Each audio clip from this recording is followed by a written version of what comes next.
podríamos contribuir con la FAO, esa es, digamos, la intención, a contribuir a que en muchas zonas donde los niños se mueren de hambre por falta de alimentos se pudiese evitar tantas muertes.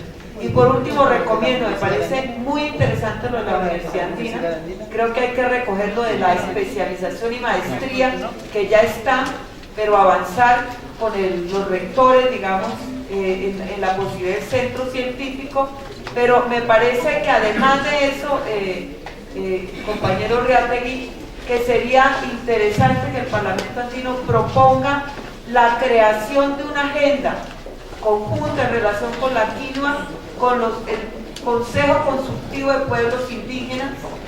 Esa sería una manera muy hermosa de empezar a mostrar la interarticulación entre el Consejo Consultivo de Pueblos Indígenas, la Universidad Andina Simón Bolívar y el Parlamento Andino en relación con la protección de la quinoa, la promoción de la misma y el fortalecimiento. O sea, mi propuesta es Universidad Andina, Parlamento Andino y Consejo de Pueblos Indígenas para el fortalecimiento de todas estas iniciativas, y nuevamente lo felicito, parlamentario Real. Muchas gracias, parlamentaria. Sí, es un tema importante y este tema no concluye el debate hoy día. Vamos en el marco de la soberanía alimentaria y bueno, uno de los objetivos del milenio de las Naciones Unidas es reducir el hambre, y ahí está. Porque yo decía en una consigna, si en la época colonial el hambre de Europa salvó la papa, ahora el hambre del mundo puede salvar la quinoa. Ese podría ser la consigna, pero hay que seguir trabajando, hay que seguir debatiendo, y lamentablemente nos damos cuenta cuando desde el norte nos dicen esto está bueno, y cuando desde el norte nos dicen esto no vale, nosotros decimos no vale, y eso hay que cambiar esta cuestión de que nosotros tenemos ciencia, hemos aportado al mundo la ciencia, la tecnología, incluso hemos salvado el hambre del mundo. Por lo tanto, en ese marco hay que debatir estos temas fundamentales, y muchas gracias por la exposición. Y luego ver la posibilidad, va a ser una propuesta de ver una declaración del Parlamento Andino para enviar a los consejos de presidentes, consejo de ministros, que se declare como patrimonio de los pueblos este grano andino y que no sea patentado, porque uno de los peligros es que se pueda patentar. Con estas palabras le damos paso al parlamentario Rolando Tapia sobre el tema del proceso de integración. Proceso de integración económica.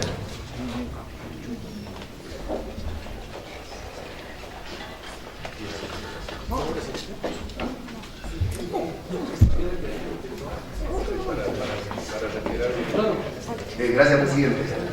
Presidente, en primer lugar no puedo dejar de saludar y felicitar al presidente Javier Reategui por esta magnífica presentación, que es muy importante para nuestros pueblos.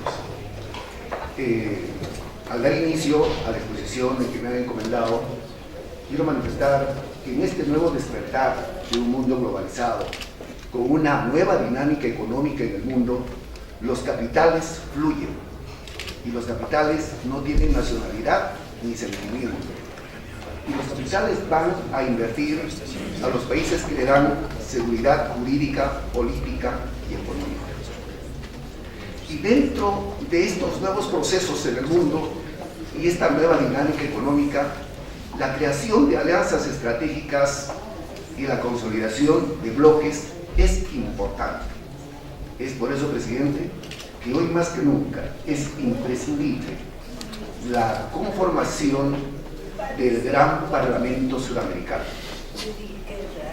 Y esto, presidente, ya tiene un largo camino, porque no solamente hoy son los desafíos económicos, sino tenemos a futuro el problema del tema del cambio climático. Tenemos el tema de la crisis alimentaria, porque la población va en aumento. En el año 1930, nosotros teníamos en el mundo aproximadamente 2.000 millones de habitantes. Y en el año de 1970 ya sobrepasábamos los 3.000 millones de habitantes. Y para el año 2000 cerrábamos con un promedio de 6.000 millones de habitantes. Y la tendencia para mediados de este siglo es de un promedio de 10 a 11.000 millones de habitantes. Entonces, esto nos genera nuevos retos. Y ahí es donde tenemos que vincular con inteligencia y sabiduría esta gran integración. Y dentro de este proceso de integración, en la región tenemos importantes avances. Tenemos la CELAC, tenemos el ALBA, tenemos el UNASUR, tenemos la Alianza del Pacífico, un bloque que último se ha creado, tenemos la CAN y otros bloques que cada uno de ellos ya juega un rol muy importante dentro del proceso de integración, porque dentro de sus objetivos primigenios es ir a fortalecer la integración.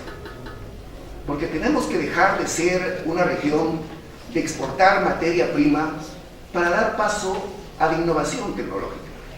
Somos una región muy rica y que si podemos transformar nuestros productos, no solamente podemos generar para disminuir la pobreza generando más riqueza, sino podemos generar bienestar a nuestra población. Japón y Europa es un claro ejemplo. Ellos no tienen muchos recursos naturales, sin embargo son potencias procesando nuestros recursos.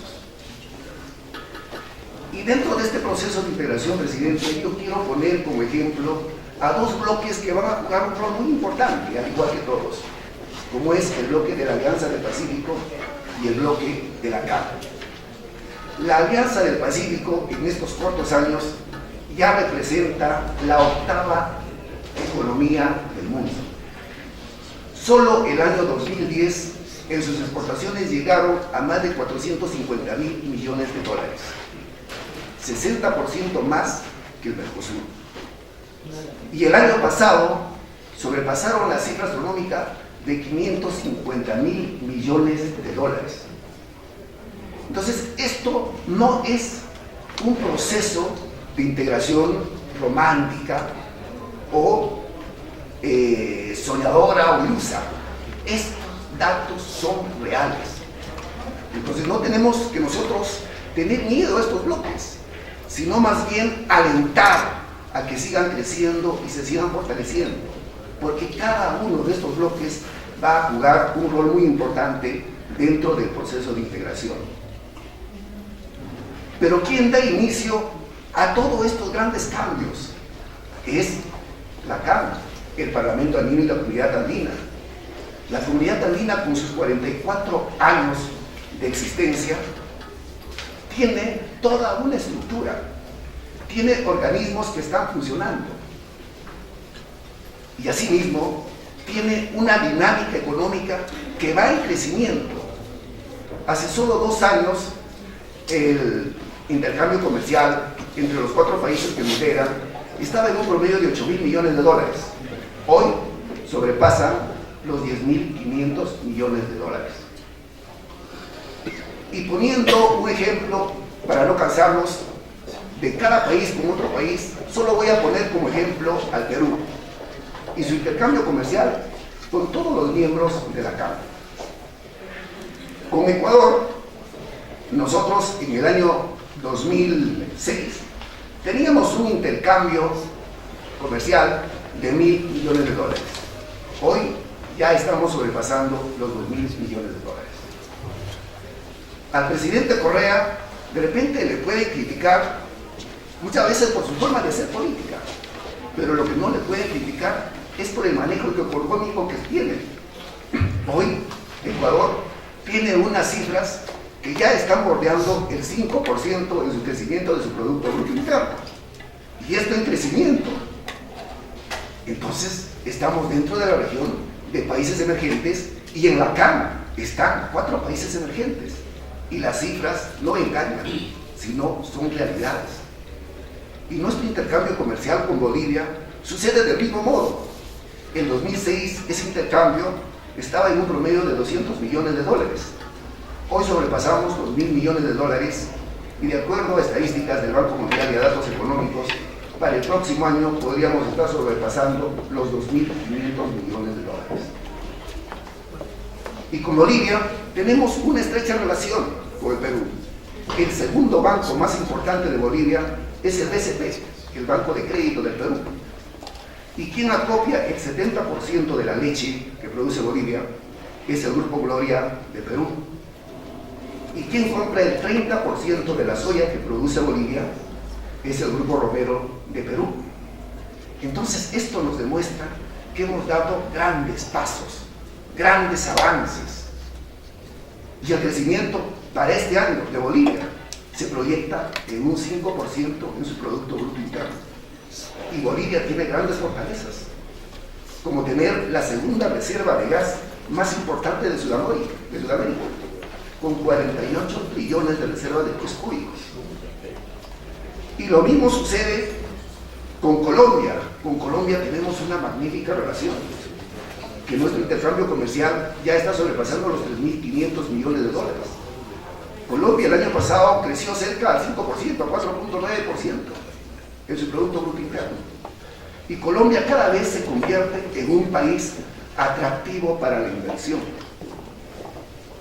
Y asimismo tenemos otro país que está en calidad de asociado en la comunidad andina, que es Chile.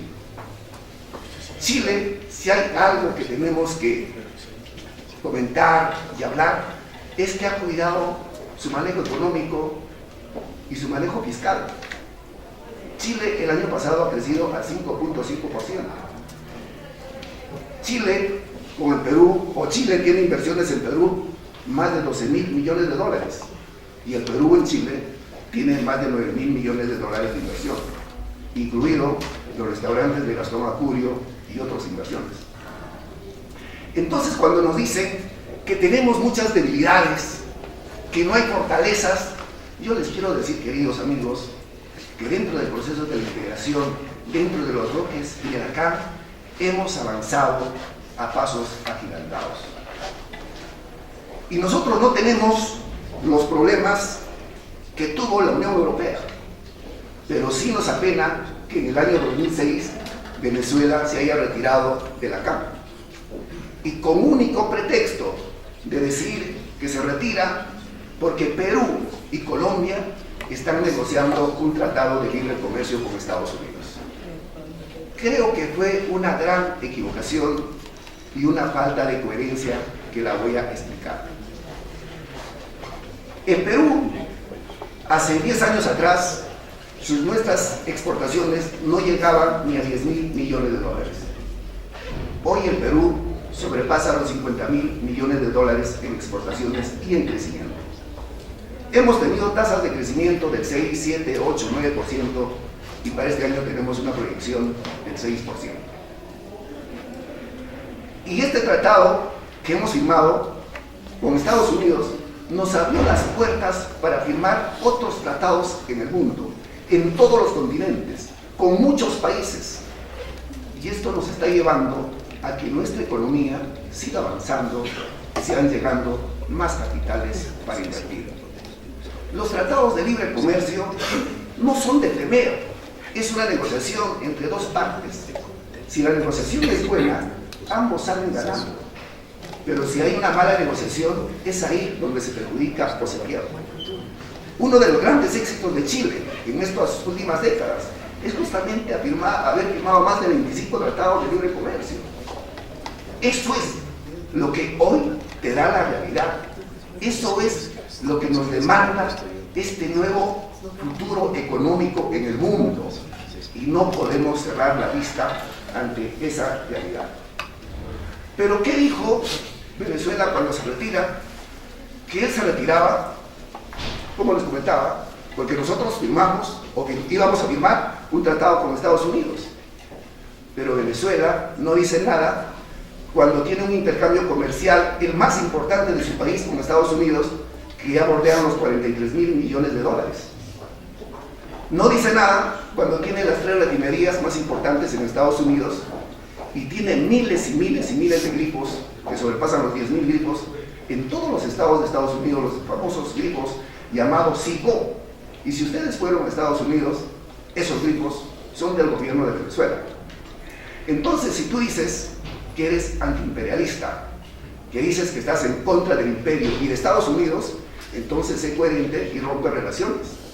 Pero no nos digas a los otros países a decir cómo manejar nuestros temas económicos y apertura de mercados. Y yo espero, con toda sinceridad y cariño, que Venezuela pueda retomar el camino y volver a la cama. Es un país hermano, un país amigo, que tiene muchas fortalezas, pero que dentro de estos procesos cíclicos, hoy lo que nos toca es sumar y articular. El otro claro ejemplo de integración es la Unión Europea.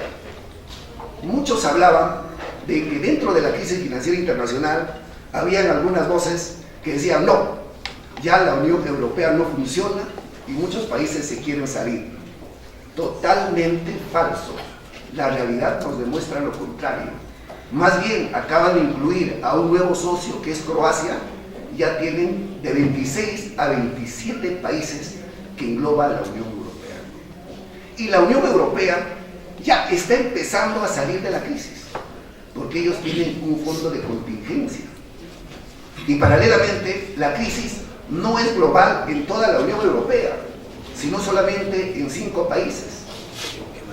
Asimismo, la Unión Europea tuvo la capacidad, sin tener muchas coincidencias, con idiomas distintos, con monedas distintas,